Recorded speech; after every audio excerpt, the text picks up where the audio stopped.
At least 10 people have died and over 1,000 injured from the Taiwan earthquake. Brief delays on the MTR after cracks are found on the rail lines. First human infection of a deadly virus from monkeys in the city.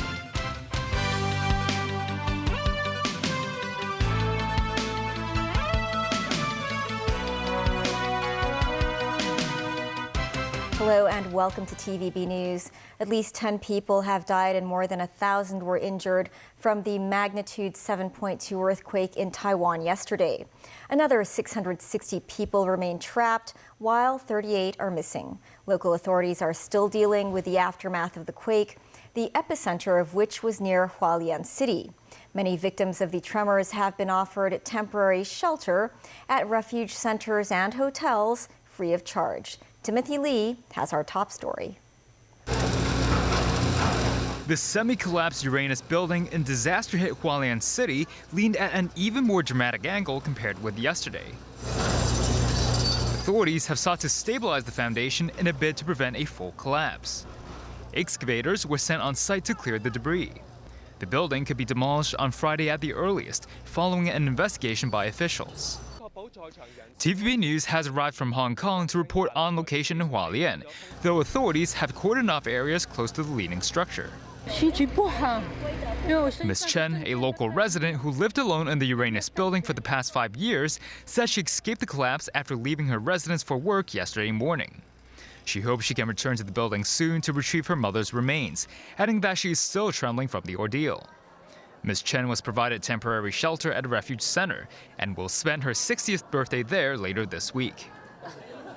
Hualien City Mayor Wei Chia-hsien paid a visit to earthquake victims on the premises, noting that he could only try his best to offer them comfort. He stressed it is still too dangerous for residents to enter the building to retrieve their goods. Wei said some local hotels have provided victims with temporary shelter for 3 days free of charge.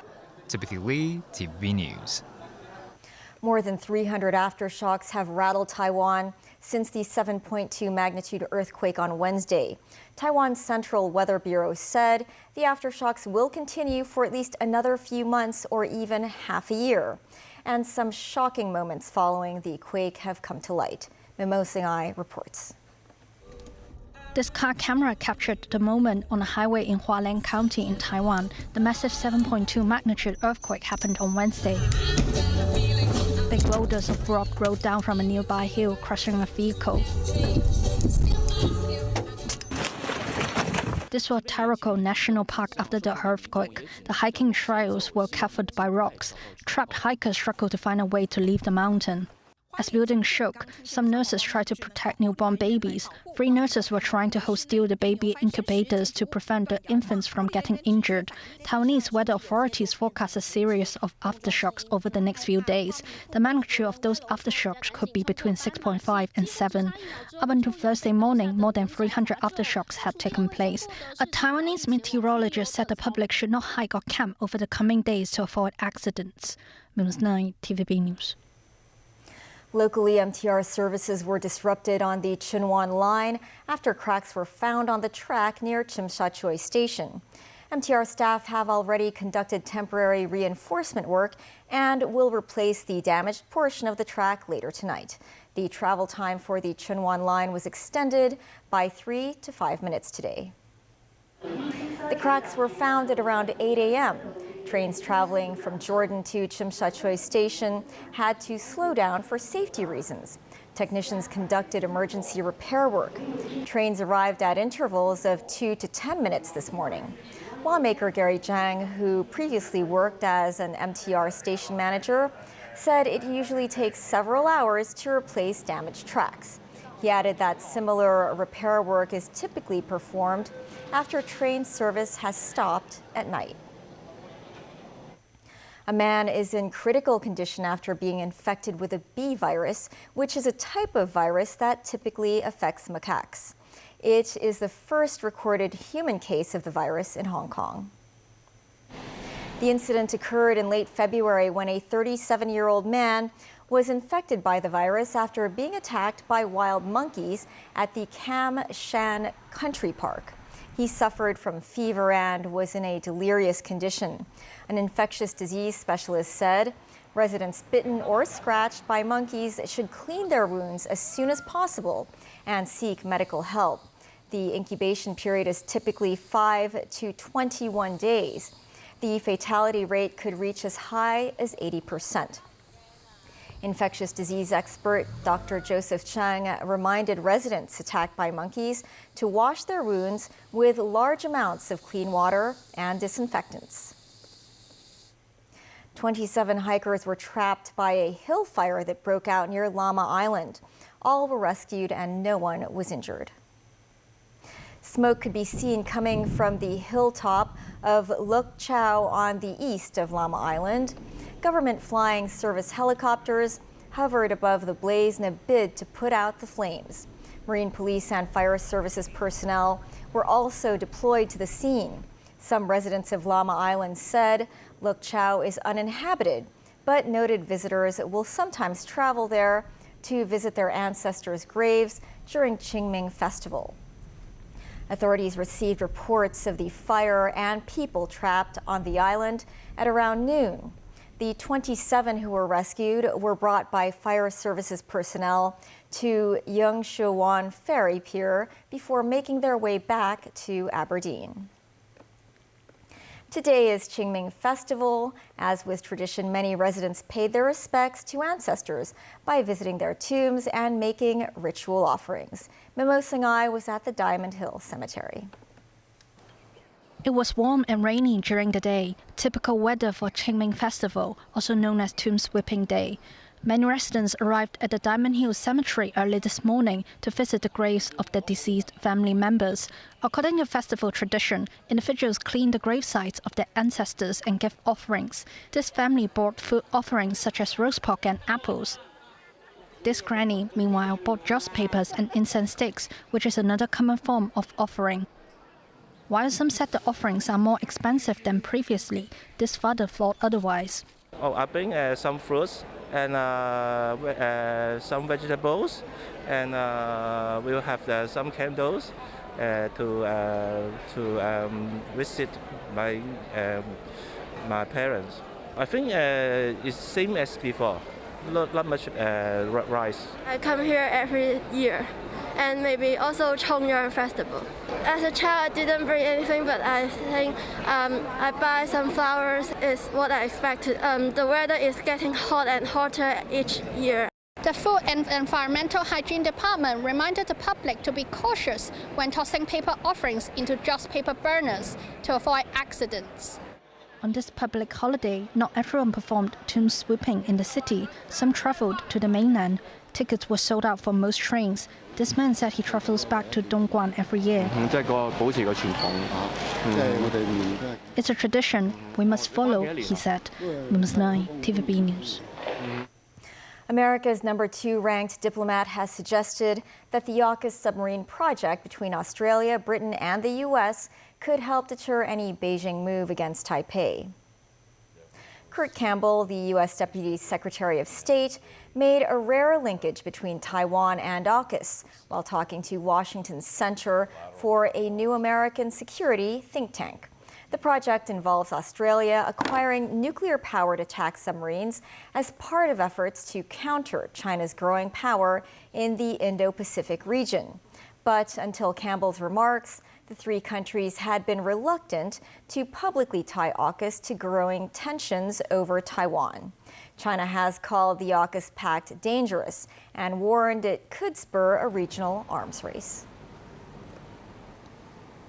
Still ahead, founder of aid group with members killed in Gaza speaks out.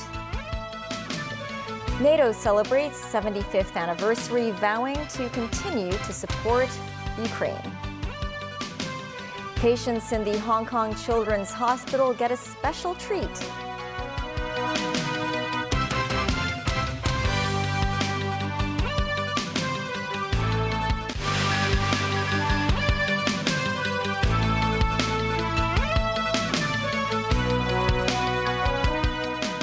Welcome back.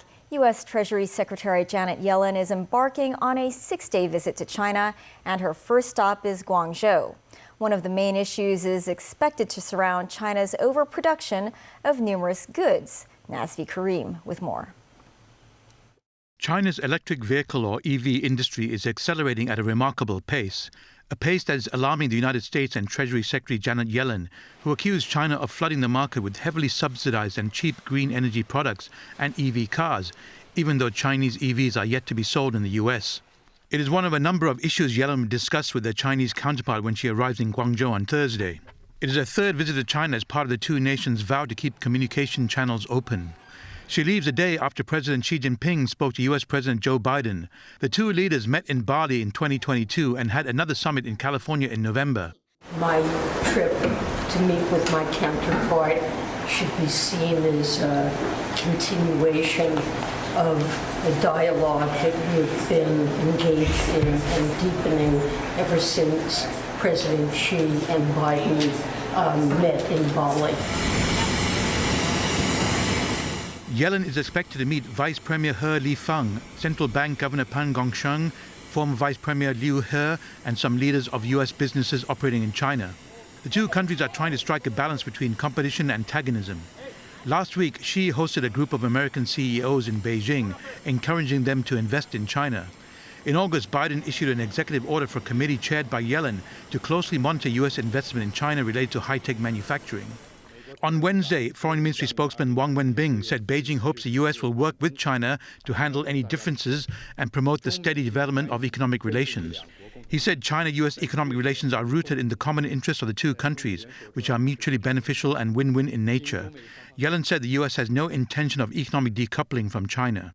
We have agreed that it's important to both of us that we don't want to decouple our economies. We want to continue, and we think we both benefit from trade and investment, but that it needs to be in a level playing field. And I think it's important at all levels, and for me, at the level of the Vice Premier, to communicate both the value we place on our relationship, but also the concerns we have. Nazvi Karim, TVB News.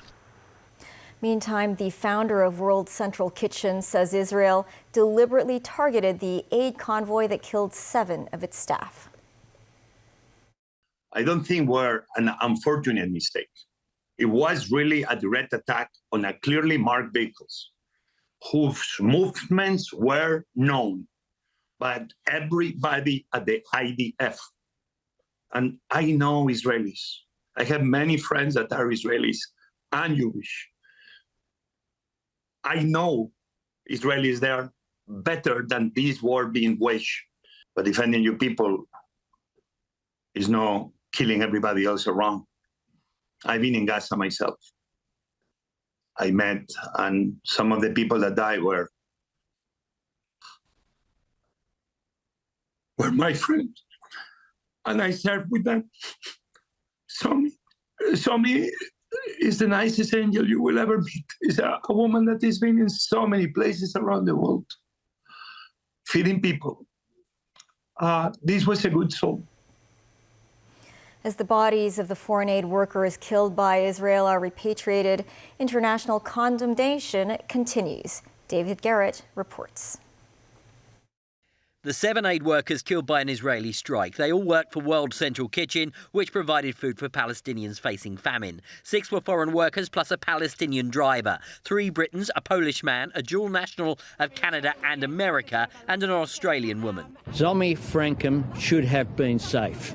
Zomi Frankham was doing work in the interests of humanity.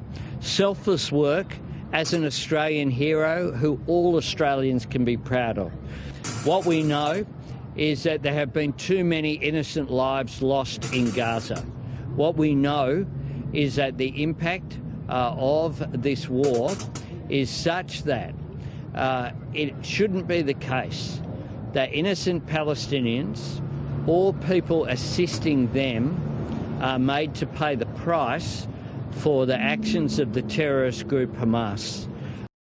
33-year-old Kim Flickinger, a dual American-Canadian, also died. His family posted pictures of him with his loved ones. US President Joe Biden has spoken of his outrage and heartbreak. Biden continues to support Israel in their war with Hamas. Aside from the statement that the president released last night, how has the president made his outrage known about this to Israel? I mean, I think the statement that he put out was pretty clear, right? I mean, it showed his outrage. It showed how he was heartbroken. That's the first couple of words in the statement. He's outraged. He's heartbroken. And we also laid out what we want to see and the conversations that we have been having. But it also lifts up the importance of having that hostage deal, getting that done, getting to a ceasefire, getting that humanitarian aid, making sure that those hostages come home to their loved ones. As the 6 bodies were transported through the Rafah crossing, other aid workers looked on in sadness. Over 200 aid workers have been killed in Gaza since October. These are the first foreign casualties. The others were all Palestinians. And what we've seen so far is a lot of rhetoric, but not significant action, and it's not having an impact on the ground. So the real question is what will it take for the US government to change its policy in respect of support to Israel? Will this incident be sufficient, be a turning point? Many aid agencies are pulling out of Gaza after the Israeli strike. This ship, loaded with humanitarian aid, returned to the Cypriot port of Larnaca. It never got to Gaza. It is too dangerous to deliver to the starving. David Garrett, TVB News. NATO today marks 75 years of collective defense across Europe and North America, with its top diplomats vowing to stay the course in Ukraine. The anniversary comes as the 32-nation alliance weighs a plan to provide more longer-term military support to Ukraine, which is suffering from ammunition shortage. NATO Secretary General Jens Stoltenberg called on the U.S. to pass a bill that provides more military aid to Ukraine. Support from NATO allies and support from the United States to Ukraine is something which benefits our own security interests. It is therefore in the security interest of the United States to make a decision and provide Ukraine with ammunition. Because by allocating a fraction of our defense budgets, we have enabled the Ukrainians to destroy significant parts of the Russian combat capability without putting any NATO soldier or any US soldier in harm's way. Today is Children's Day, and we have a happy story about kids. Volunteers from a theme park threw a party for young patients at the Hong Kong Children's Hospital to celebrate a belated Easter party. Sakura Ip was there. Happiness is the best medicine. Try to catch the dragon's tail. Receive a warm hug from a dinosaur. Snow White was among the cheerful guests. That's where the magic begins. This Easter party was thrown by volunteers from a theme park for little warriors from the Hong Kong Children's Hospital who have been battling rare or chronic diseases. We've had kids who we visit here in the hospital and we see them in the park. So when we see them and they recognize us too, and it's really something special that they remember us for what we are doing. The hospital sees these activities as offering the kind of support to patients that doctor can't prescribe. The patients, the sick kids of the Hong Kong Children's Hospitals has been suffering from different kinds of rare or serious disease. Sometimes their situations are quite complex and they have to go through very ongoing treatments. We believe that these kinds of interactive, fun, and activities with the family together can give them a very positive energy to face the adversities, to face the treatments. The hospital has also planned numerous activities with different community partners to provide psychosocial support to patients and caregivers. Zakaria, TVB News. Muslims around the world have been observing the holy month of Ramadan, including those in Hong Kong. Timothy Lee reports.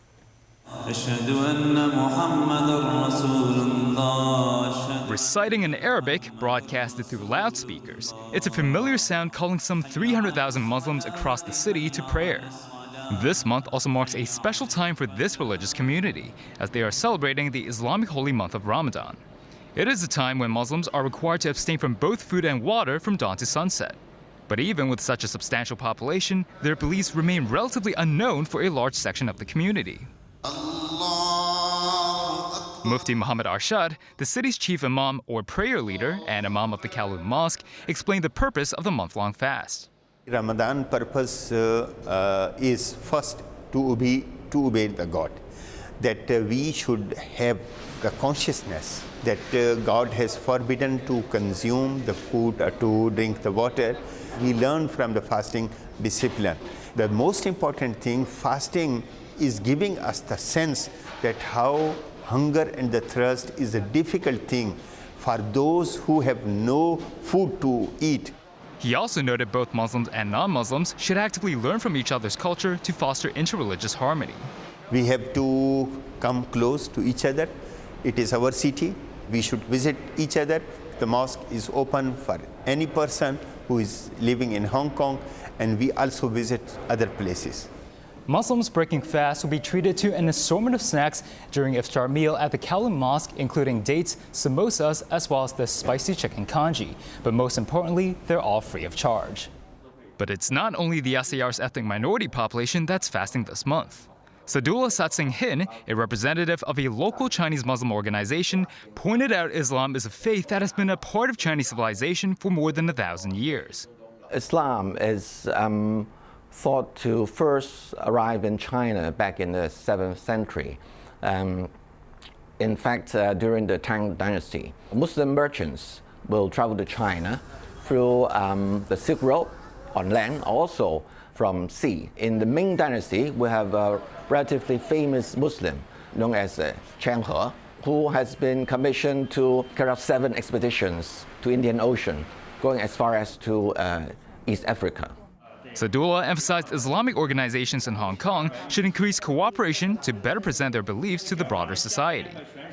The vice chairman of the Chinese Muslim Cultural and Fraternal Association says he hopes the Hong Kong community will be more understanding towards members of his faith, particularly Muslim foreign domestic helpers whose religious lifestyles may inconvenience their employers. Timothy Lee, TVB News. That's the news. Thanks for watching. Bye for now.